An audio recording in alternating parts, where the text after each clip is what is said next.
নাম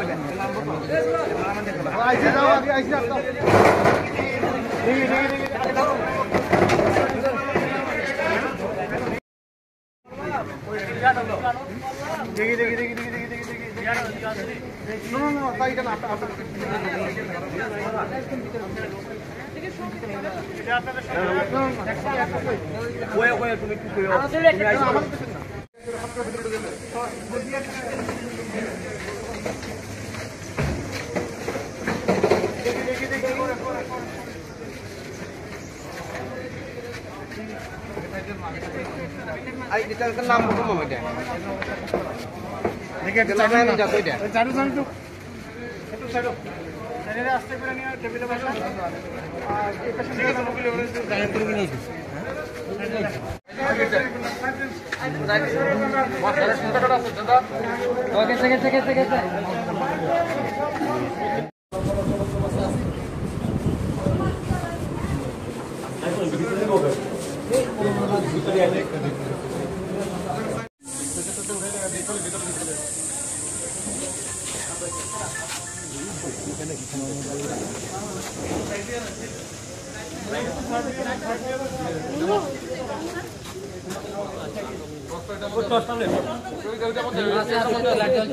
দেখি আপনি একটু সাইড হন না, সব সাইড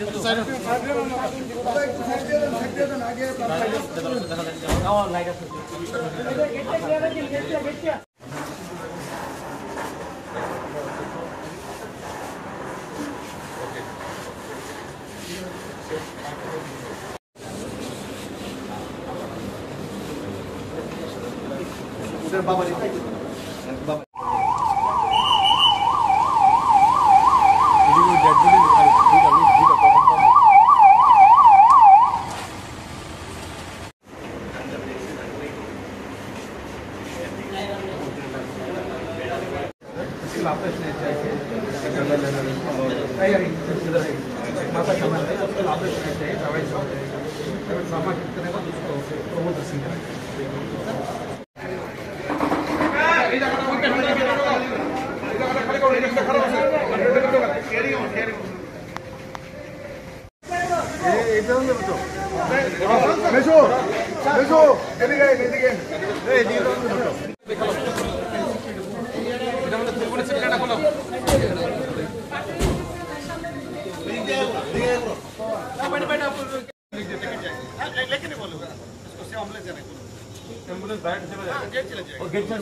দেখুন, আজকে আমরা যে সবাই জানি যে সিভিল সোসাইটির নাম দিয়ে আজকে জনজাতি ভিত্তিক যে আন্দোলন আজকে 24 ঘন্টার বন্ধ ডাকা হয়েছে আগরতলা শহর এবং রাজ্যের বিভিন্ন জায়গায়। আমরা দেখেছি তাদের এই ন্যাক্কারজনক যে ঘটনা, সেই ঘটনার সাক্ষী ত্রিপুরাবাসী হয়েছে। মানে যে ইস্যুগুলি সামনে রাখা হয়েছে তাদের মানে সেই ইস্যু নিয়ে অলরেডি অ্যাসেম্বলিতে আলোচনা হয়েছে। মাননীয় মুখ্যমন্ত্রী তার সুস্পষ্ট জবাব সেখানে উনি রেখেছেন এবং ট্রাইপার্টি এগ্রিমেন্ট নিয়ে দিল্লির সঙ্গে আলাপ আলোচনা হবে, কথা হবে এবং সেই ব্যাপারে দিল্লি সিদ্ধান্ত নেবে। কিন্তু এই আন্দোলনের নাম দিয়ে আজকে শান্তির বাজারে, কমলপুর শান্তির বাজারে যে ন্যাক্কারজনক ঘটনা, এটা নিন্দনীয়। কোন ধরনের সিভিল সোসাইটি? মানে যারা সিভিল সোসাইটির নাম দিচ্ছে তারা কি সিভিল সোসাইটির লোক না? তার আজকে যারা আক্রান্ত হয়েছে কমলপুর শান্তির বাজারে, একজন কর্তব্যরত ইঞ্জিনিয়ার অনিমেষ সাহা এবং বিডিও অভিজিৎ, ওনাদেরকে মানে নৃশংসভাবে প্রাণে মারার প্রচেষ্টা সেখানে হয়েছে। তারা অল্পেতে রক্ষা পেয়েছেন। আজকে তাদেরকে প্রাথমিক চিকিৎসা কমলপুরে হয়েছে, অ্যাম্বুলেন্সে করে তারা এখন মানে উন্নত চিকিৎসার জন্য জিবি হাসপাতালে এসেছেন। মাননীয় মুখ্যমন্ত্রীর সঙ্গে আমার কথা হয়েছে, আমিও রাত্রেবেলা ছুটে এসেছি এবং মাননীয় মুখ্যমন্ত্রীও কালকেও আসবেন, খোঁজ খবর নিচ্ছেন কি হচ্ছে না হচ্ছে। তো তারাও তো সিভিল সোসাইটির সদস্য নাকি? তারাও সদস্য না? তো সিভিল সোসাইটির নাম দিয়ে এই রাজ্যে গুন্ডাগর্দি এইটা কোনো মতেই বরদাস্ত করা হবে না। মাননীয় মুখ্যমন্ত্রী তার স্পষ্ট যে সিদ্ধান্ত সেটা ওনার টুইট বার্তায় উনি জানিয়ে দিয়েছেন। রাজ্যে সমস্ত যারা শুভবুদ্ধি সম্পন্ন নাগরিক প্রত্যেকে এই ঘটনার নিন্দা প্রকাশ করছে এবং আগামী দিন যারা এর সঙ্গে জড়িত তাদের উপযুক্ত শাস্তি আমাদের সরকার সেটা সিদ্ধান্ত নেবে, কঠোর থেকে কঠোর সিদ্ধান্ত নেওয়া হবে। যারা দেশের প্রধানমন্ত্রী তার পাশাপাশি আপনাদের শরিক দলই বারে বারে অভিযোগ জানাচ্ছে যে জনজাতিদের কল্যাণে কোনো কাজ হচ্ছে না, এটা আপনি কিভাবে দেখছেন? দেখুন, আমরা স্পষ্টতার সঙ্গে আমরা ক্লিয়ারিটি চাই। এই রাজ্যে কি করতে হবে? ডেভেলপ করতে হবে।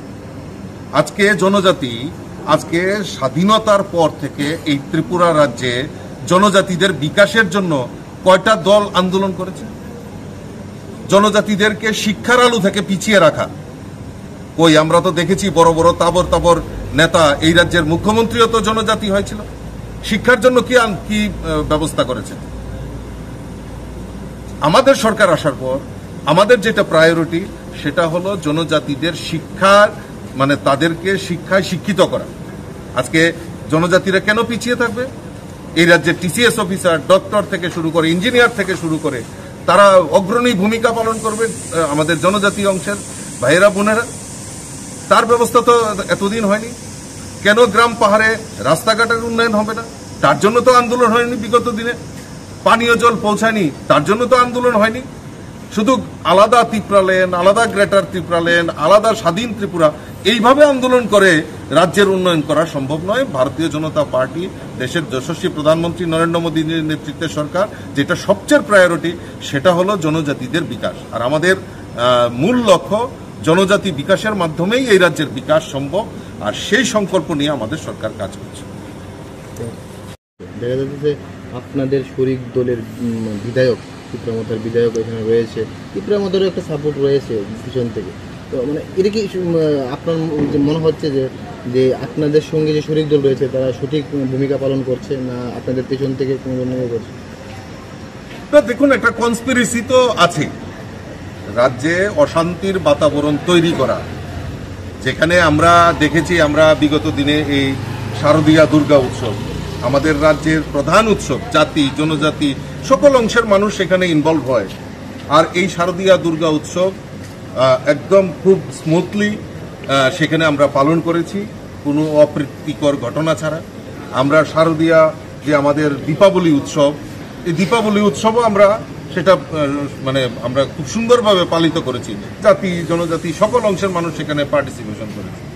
আর আজকে এই ষড়যন্ত্র করে আবারও রাজ্যে একটা অশান্তির বাতাবরণ, যেহেতু পূজাকে কেন্দ্র করে বা এই বিভিন্নভাবে রাজ্যে শান্তির বাতাবরণ তৈরি হয়েছে, সেটাকে বিনষ্ট করার জন্য একটা প্রয়াস চলছে।